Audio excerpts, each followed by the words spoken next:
เลข7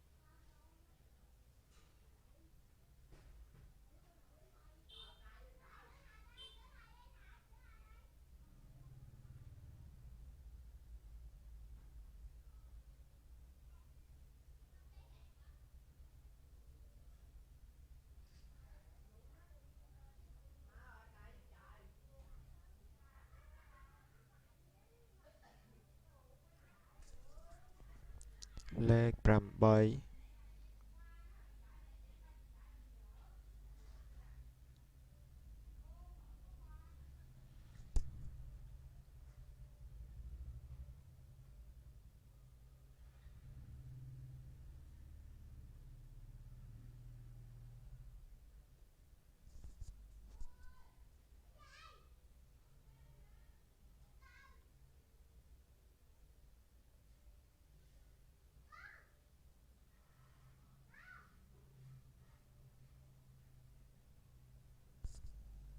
เลข9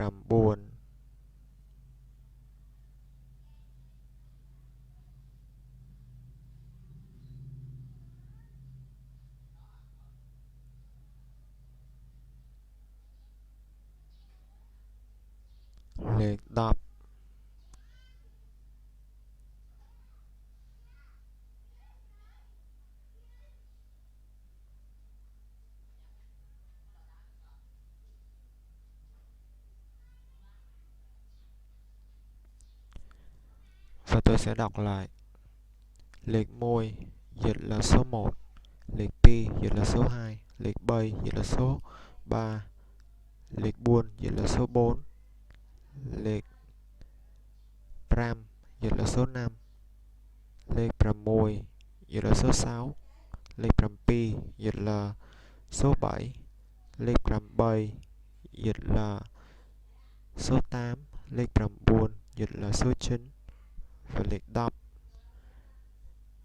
dịch là số 10. Cái này dịch là liệt đọc có nghĩa là số 10. Và ờ, nếu tờ giấy này nó có thể đủ chỗ cho tôi có thể viết được thì tôi sẽ ờ, giới thiệu cho các bạn biết nhiều hơn, nhưng thực sự nó không đủ để viết được đến 100, và tôi chỉ có thể giới thiệu các bạn tới đây mà thôi. Và tôi xin kết thúc bài học này ở đây và chúc các bạn thành công. Xin chào.